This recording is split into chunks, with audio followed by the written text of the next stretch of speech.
Ó, o Alberto. Boa noite, Alberto, tudo bem? Iniciando a aula de hoje, então, colocando para gravar. Vamos lá, ó, o Matheus chegando também. Boa tarde. Boa tarde. Vamos, então, olhar o nosso cronograma de aula, nosso plano de aula. Hoje, dia 16 de setembro. Olha só, pessoal, estamos aqui, ó, 16 de setembro. Vamos trabalhar User Stories, tá? A aula que vem, deixei uma aula para dar tempo para o pessoal trabalhar, porque eu estou com medo, não sei se está vindo muita coisa, e daí eu não sei se vocês estão conseguindo vencer o que eu estou passando para vocês desenvolverem, então eu vou deixar uma aula aqui no dia 21 para desenvolvimento do trabalho. Agora, quem está gravando, né, quem está vendo a gravação, dia 23 de setembro é uma aula bem importante, tá? A aula que é estrutura analítica de projeto, essa aula daí é mais complicada de pegar. Então, é bem importante que ou venham para a aula ou assistam depois, essa aí é bem importante. A gente segue com o EAP, depois eu vou estar lá presencialmente para também trabalhar mais uma aula de EAP e uma aula para desenvolvimento do trabalho. E aí, dia 5/10, é a aula de entrega do trabalho T1. Depois a gente entra no trabalho T2. Para seguir o nosso plano de gerenciamento do projeto. Ok? Muito bem, então. Vamos começar com a aula de hoje, que é uma aula sobre User Stories. Para os AGES 4 aí aprenderem a escrever User Stories. Vamos lá. Muito bem, então. Professora, Oi, pode falar. pergunta, mas User Stories não faz parte de engenharia de requisitos, que é a função do AGES 2? Não, User Stories, ela é assim, ó. Quem escreve as User Stories são os POs, certo? Certo? Quem escreve... Certo. Quem escreve as User Stories são os Product Owners, que são os donos do produto, né? Então, na AGES 4, quem vai acabar fazendo o papel de PO são os AGES 4, entendeu? Vocês vão ser tudo no AGES 4. Vocês vão ser PO, vocês vão ser Scrum Master, vocês vão ser GPs, vocês vão ter todos esses papéis. Então, é o AGES 4, né? Porque não, a gente não tem esse papel, que vão escrever as User Stories, entendeu? O AGES 2, ele vai trabalhar requisitos, né? Ele vai ajudar muito naquela parte onde tem a reunião com o cliente, né, para descrever tudo que o cliente falou, descrever todas as funcionalidades, entendeu? E pode apoiar o AGES 4 na escrita, né? Isso aí também pode, se ele quiser, tá? Mas ele vai estar junto lá, ajudando todo mundo a fazer a gestão dos requisitos, junto com os protótipos. Entendeu, Lucas? Sim. Ficou mais claro? Você está fazendo o quê? AGES o quê? Eu vou fazer a AGES 3 semestre que vem, na minha AGES 2. É. Eu que fiz as User Stories depois da Ah, reunião te com o PO, mandaram, da é? reunião com o stakeholder. Não mandaram. Eu achei que era minha função. Daí eu fiz. Não. Daí Mas, eu fiz e os é. AGES 4 usaram essa base que eu fiz para dar uma modificada e usaram isso. Ah, mas que legal, foi legal também, eu achei bom. Não tinha essa ideia, eu vou começar a pensar nessa ideia. Mas na minha É AGES uma boa também, ideia, é? os AGES 2 pegaram a tarefa de fazer as User Stories no geral. Ah, que legal, nas minhas AGES eu não tenho feito isso, mas é uma boa ideia. AGES 2, escrever as user stories, porque vocês já fizeram engenharia de requisitos, né? Né? Sim. E já tiveram aula de user stories ou não? Sim, tem uma cadeira, eu não lembro o nome da cadeira, mas que a gente vê, e ela coincide um semestre antes do quando faz a AGES 2. Ah, A engenharia sim. de requisitos que vê User É verdade, Stories. é verdade. Isso aí. Porque o que acontece? Como aqui na gerência de projetos a gente escreve todas as user stories, eu gosto de dar uma repassada, entendeu? Eu tenho uma aula só uma aula agora que a gente vai fazer. Então, a gente repassa o que é user stories, como é que se escreve, critérios de aceitação, entendeu? Para dar uma relembrada, porque é a função do AGES 4, ele é responsável pelas user stories, né? Mas é bem interessante isso que tu comentasse dos AGES 2. Eu só fico com medo de se eles vão saber fazer, né?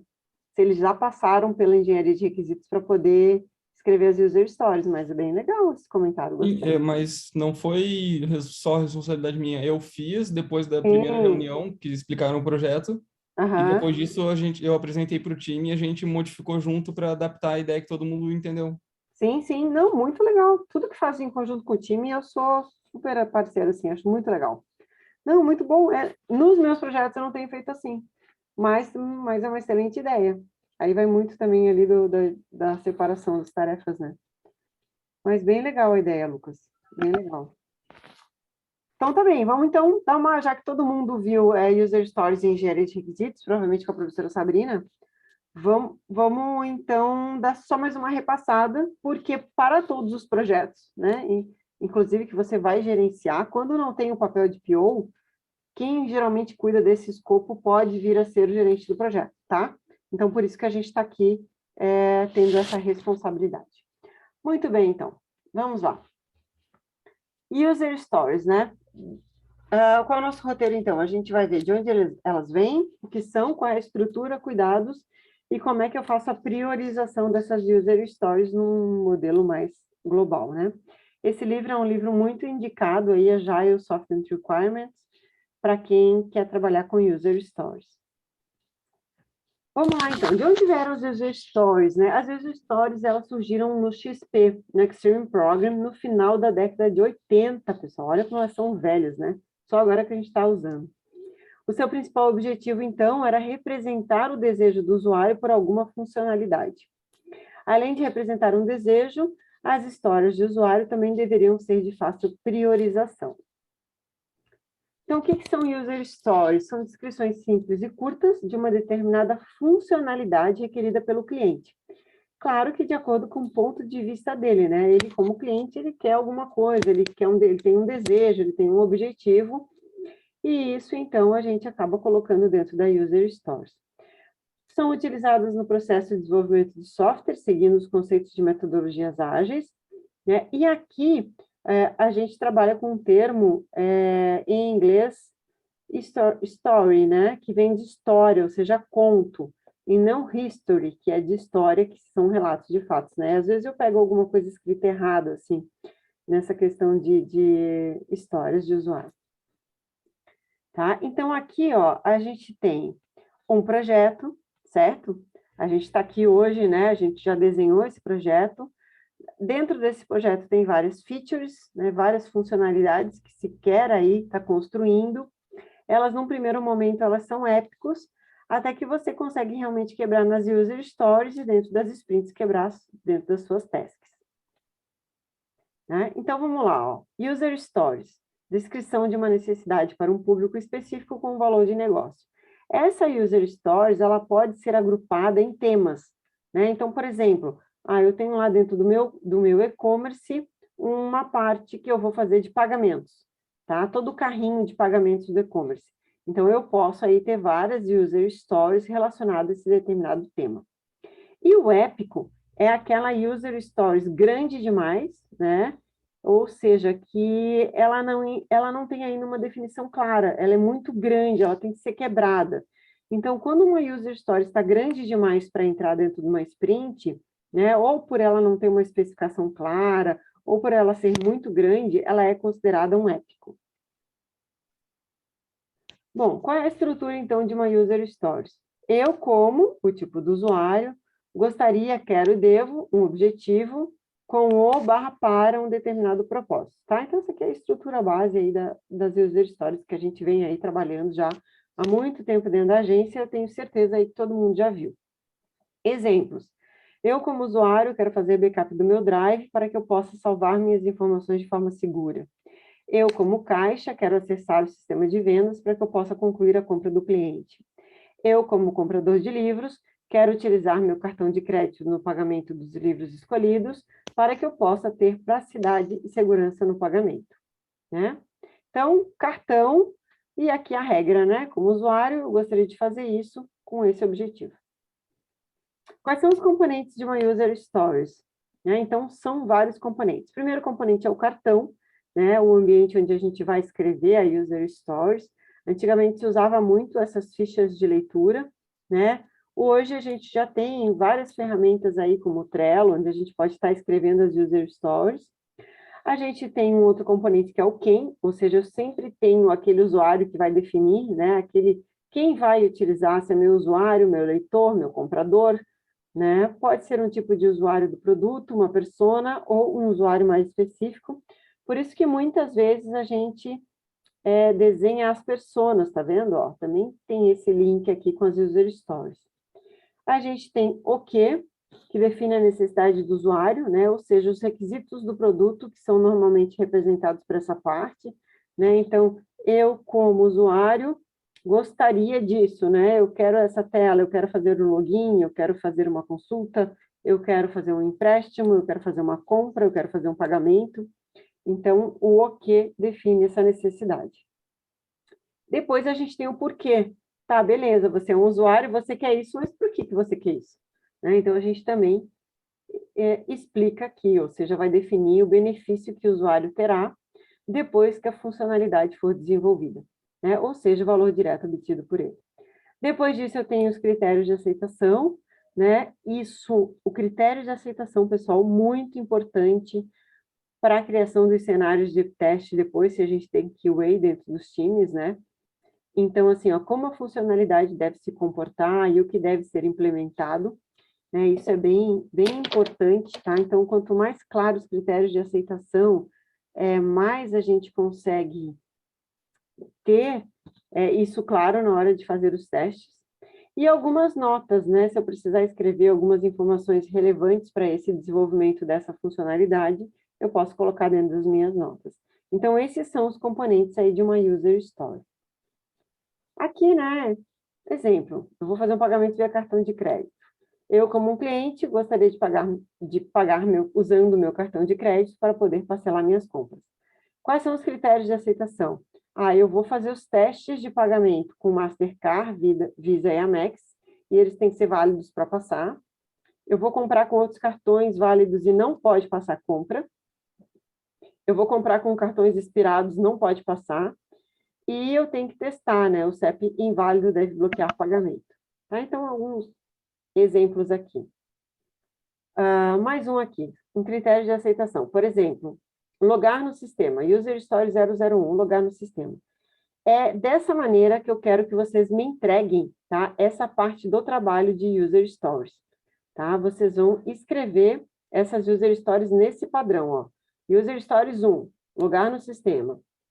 Eu, como unidade de saúde, eu, como responsável, eu, como administrador, quero fazer login para acessar o sistema com segurança. Quais são os meus critérios de aceitação? O usuário deve informar um e-mail e senha corretos. Caso o e-mail ou senha estejam incorretos, é exibida a mensagem de erro, e-mail ou senha incorretos.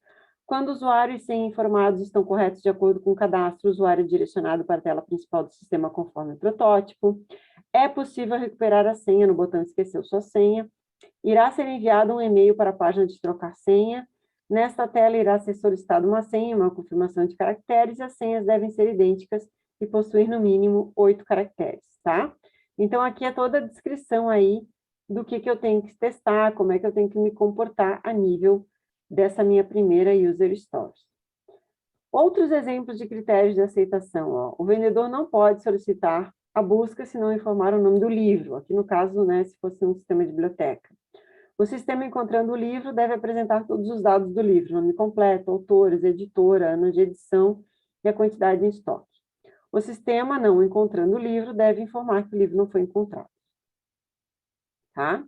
Bom, quando a gente for escrever as nossas User Stories para o nosso trabalho aqui ou para a AGES, a partir do semestre que vem, é muito importante que vocês sempre preservem a qualidade, tá? E existe uma regrinha, que está escrita em vários livros, que é a qualidade 3Cs. O que significa isso? É cards, conversation e confirmation. No card, né? Lembrar sempre que as user stories devem ser escritas em cartões para que elas sejam curtas, tá? Eu não posso fazer user stories muito longas, tá? Conversation, lembrar que funcionalidades são conversas com o cliente, né? São funcionalidades conversadas e discutidas com o cliente, né? E o cliente deve ter uma maneira de como validar, tá? Ele define essa maneira de como ele vai validar essa User Stories. Bom, o que a gente faz quando a gente tem que escrever User Stories? Sempre conversar com o cliente, tá? Para que fique muito claro todos os detalhes do problema e as suas possíveis soluções. Definir funcionalidades que gerem valor. Estabelecer os critérios de aceitação, tá? User Stories tem critérios de aceitação. Se a User Stories vier sem critérios de aceitação, significa que ela está incompleta. E muitas vezes, sem critério de aceitação, ela não está pronta, ela não está ready para entrar na sprint, tá? Definir as prioridades e fazer reuniões com o cliente e integrantes do time de desenvolvimento participando todos juntos, ok? Aqui existe uma User Stories no fluxo do Scrum, né? Aqui era chamada de Backlog Grooming, mas aqui hoje é Backlog Refinement, né? Então, tu tem, muitas vezes, alguns autores chamam de pré-game game, né? Então, pré-game é tudo que a gente faz antes de começar a sprint, ou seja, tu trabalha a visão de produto, tu começa a escrever inicialmente todas essas User Stories, os épicos, monta o produto backlog, monta um roadmap de releases, né? E trabalha bastante essas reuniões de refinamento. Né? Para quê? Para organizar todas essas User Stories, poder priorizar elas, e aí depois, com Definition of Ready, né, trabalhar em cima dos critérios de aceitação, wireframes, mockups, né? E aí no game, propriamente dito, que a gente diz que daí sim é dentro das sprints, né? A gente define a meta da sprint, roda a sprint com o Definition of Done, ou seja, o que está pronto para mim colocar em produção, e depois faz o review e a retrospectiva. Então, nunca esquecer, né? Definition of Ready. O que está pronto para mim entrar na minha sprint? A minha User Stories foi refinada o suficiente? Ela não está grande demais? Tem os critérios de aceitação? O meu time sabe o que fazer quando eu colocar essa minha User Stories dentro da sprint? Sabe, está tudo certo. Então, ela está ready. Coloca, roda, e agora define, essa User Stories, ela está pronta para ser colocada em produção, né? O cliente validou, né? O cliente vai validar, ela tem que estar prontinha. Se não está pronta, não está done, ela não pode sair da sprint, tá? Ela não pode ser colocada em produção. Então, aqui só para deixar claro, assim, o que é cada um deles, então. A Definition of Ready, acordo entre o time de desenvolvimento e o PO, né, aplicado a todas as User Stories com a intenção de que os times do backlog, os itens do backlog, não cheguem para a reunião de planejamento grandes, né, com granularidade ruim, ou seja, sendo considerado um épico, né, ou também com pouco nem detalhamento. E antes que um item do backlog entre para sprint, o time deve garantir que ele esteja atendendo aos critérios de ready, né, ou seja, os critérios de pronto para entrar dentro da sprint, né, em termos de estarem suficientemente bem descritos e compreendidos por todo o time, para que eles tenham condições suficientes para planejá-lo em uma sprint e estabelecer um compromisso em relação à sua implementação. E o Definition of Done, acordo definido pelos desenvolvedores e o PO, aplicável a todas as User Stories, veja, né, com o PO, não estou falando de Scrum Master aqui, estou falando de PO, aplicado a todas as User Stories, com o intuito de que todos os membros do time tenham um entendimento compartilhado do que significa done, para garantir aí a transparência. Então, é uma lista de verificação de atividades necessárias para que o incremento de software seja considerado como completo, como pronto. Tá? Então, Definition of Ready, Definition of Done. Muito bem. O que nós temos que cuidar quando formos escrever as User Stories? Algumas dicas, então. Cuidado com histórias pequenas demais, né? Então, quando se tem a necessidade frequente de revisar as estimativas, pode estar acontecendo esse problema. Então, esse problema ocorre quando uma história influencia nas estimativas, caso a ordem de implementação seja alterada. 2, histórias interdependentes. Quando se tem dificuldade de planejar interações devido às dependências entre as histórias. Eu tinha um chefe que chamava isso de trenzinho da alegria. Uma história que depende da outra, que depende da outra, que depende da outra. Ele fica tudo amarrado. Tá? Este problema ocorre quando uma história que deve entrar na próxima sprint precisa de uma outra história, que por sua vez precisa de uma terceira e assim por diante. Tá? Então, histórias pequenas demais ou mal quebradas fazem com que esse tipo de problema venha a ocorrer. História gold plating. O que é gold plating? Gold plating é banhado a ouro, né?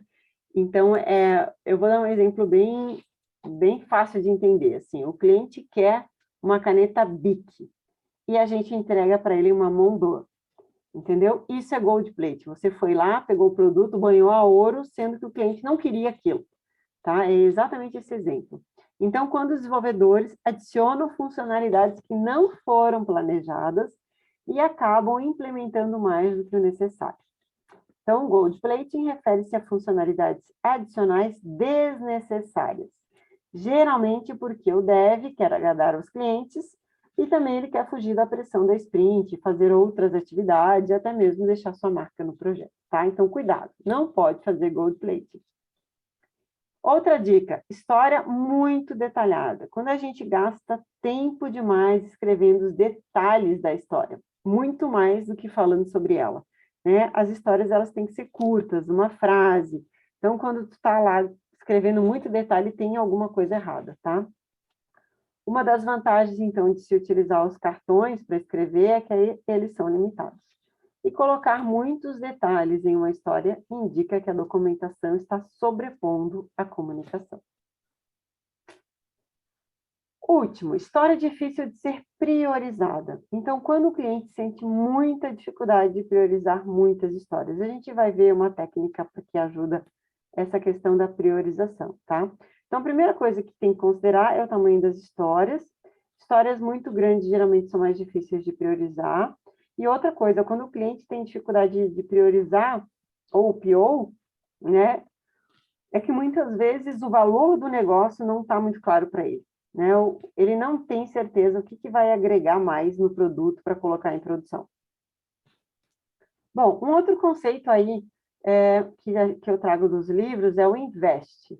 O que é o invest, né?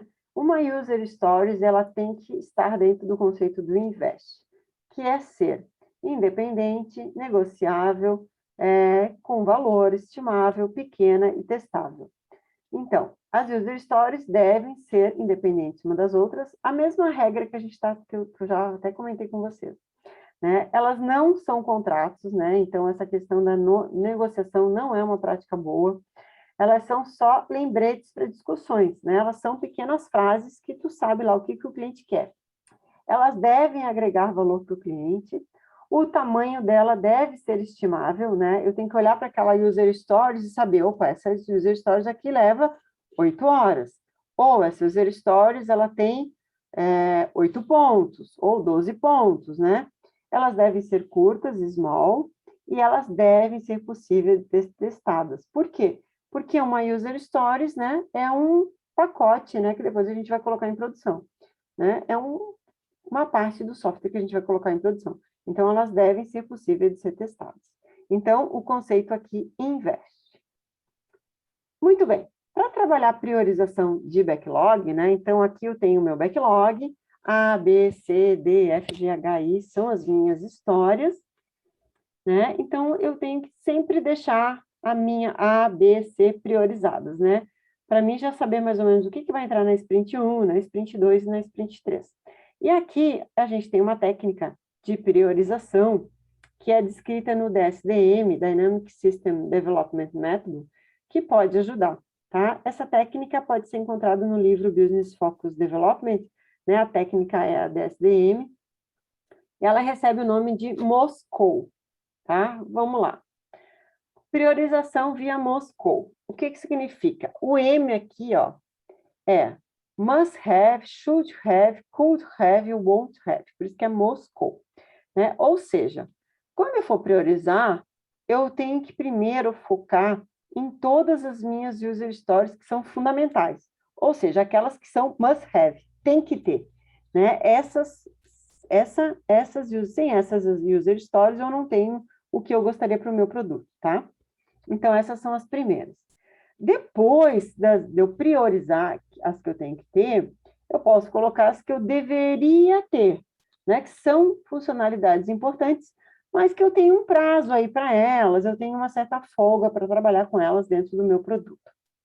Depois eu tenho a could have, que é o quê? Poderia ter, né? Que são aquelas funcionalidades que, Se eu tiver problema de tempo, por exemplo, com o meu projeto, elas não vão, eu posso deixá-las de lado. E por último, eu tenho as won't have. São funcionalidades que não vão ser feitas ou não serão entregues na release planejada, tá? Então, essa técnica aqui é bem legal e ela ajuda bastante aí na priorização. Dicas para fazer uma boa User Stories. Então, menos é mais, né? Lembrar que as User Stories devem ser curtas e simples, sem explicações e detalhes. Toda a história deve entregar valor para o cliente, toda a história deve ter critérios de aceitação, deve ser feito um levantamento de esforço e valor. Eu tenho que saber o quanto tempo eu vou levar para desenvolver aquela User Stories. Focar nas necessidades reais e práticas de usuário. As User Stories não devem conter termos técnicos, tá, pessoal? E User Stories são funcionalidades, são requisitos funcionais, não são requisitos não funcionais, tá? Não tem nada de colocar termo técnico, é a linguagem que tu vai ter, que tu vai fazer, ou o banco de dados que tu vai trabalhar, tá? A gente não faz isso, tá? A gente não escreve termos técnicos nas histórias. Lembrar que se o desenvolvimento da User Stories ficar grande demais, tem que quebrar em histórias menores, né? Ou seja, a User Stories é um épico, tem que quebrar. E pensar também no caminho triste. A gente geralmente não costuma fazer isso. A gente sempre pensa no caminho feliz, né? Qual é o meu fluxo feliz? Qual é o meu caminho certo para que aquilo entre em produção? E a gente não pensa no que pode dar errado. Então, cuidar com isso aí também. Uma tirinha do Gilbert aí para vocês, ó. O Gilbert falando, né?